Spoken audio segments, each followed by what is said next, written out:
நீங்கள் இப்பொழுது மிக சாதாரணமாக இருக்க வேண்டும். நவநாகரீக உடைகளை உடுத்துவதால் தேக அபிமானம் வந்துவிடுகின்றது. நினைவிற்கான சாட் வைப்பதில் மிகுந்த லாபம் இருக்கின்றது.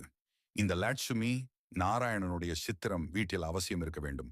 இதனை பார்த்து நீங்கள் மிகுந்த சந்தோஷம் அடைய வேண்டும். ஏனென்றால் அதுதான் உங்களுடைய படிப்பின் லட்சியமாகும். சத்யுகத்தில் ராவணன் இருப்பதில்லை. அங்கேயும் ஒருவேளை ராவணன் இருந்தால் பாபா ராமராஜ்யத்தை ஸ்தாபனை செய்து என்ன பலன்? பாபாவிற்கு எவ்வளவு அக்கறை இருக்கின்றது. என்னுடைய குழந்தைகள் சுகமாக இருக்க வேண்டும். சுகமாக இருப்பதற்காக செல்வத்தை சேர்த்து குழந்தைகளுக்கு தருகின்றார். உங்களுடைய ஞானம் யோகம் அனைத்துமே மறைமுகமானது. ஸ்தூலமான ஆயுதங்கள் எதுவுமே கிடையாது. இதுதான் ஞான ஆயுதம் என்று பாபா புரிய வைக்கின்றார். அவர்கள் பிறகு ஸ்தூல ஆயுதங்களை தேவிகளின் கைகளில் காட்டியிருக்கின்றார்கள். யுத்தம் அவசியம் ஏற்படும். அணு குண்டுகள் கூட நிறைய தயார் செய்கின்றார்கள். இதனை நிறுத்த எவ்வளவு முயன்றாலும் நிறுத்த முடியவில்லை. நாடகத்தில் பதிவாகியுள்ளது. புரிய வைத்தாலும் புரிந்து கொள்வதில்லை. மரணம் ஏற்பட்டுத்தான் ஆக வேண்டும் என்றால் எப்படி நிறுத்த முடியும்? அமைதியின் கர்வத்திற்குத்தான் வெற்றி கிடைக்கின்றது. நீங்கள் சாந்தியாக இருப்பதற்கு கற்றுத்தரப்படுகின்றது. பாபாவை நினைவு செய்வதுதான் ஆழமான அமைதியாகும்.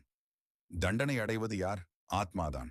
இந்த பாவ கர்மங்கள் செய்தாய், எனவே தண்டனை அடை என்று சாட்சாத்காரம் ஏற்படும்.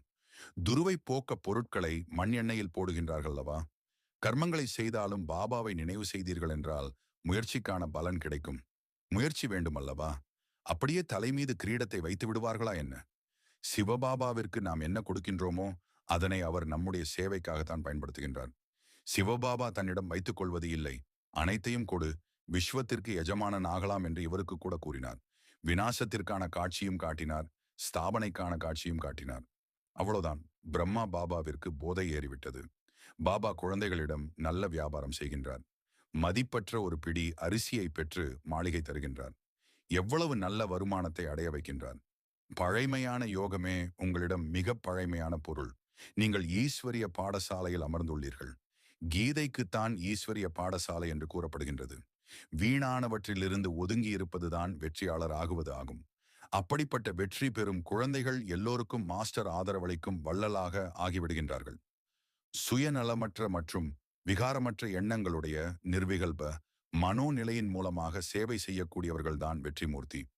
ஒருவர் எவ்வளவு வழிதவறி கலக்கமாக துக்கத்தின் பிடியில் இருந்தாலும் மகிழ்ச்சியாக இருப்பது சாத்தியமற்றது என்று நினைத்தாலும் உங்கள் முன் வந்தவுடன் உங்களுடைய மூர்த்தி உருவம், உங்களுடைய விருத்தி, உங்களுடைய திருஷ்டி ஆகியவை அந்த ஆத்மாவை மாற்றம் செய்துவிடும். இதுதான் யோகத்தை பயன்படுத்துவதாகும்.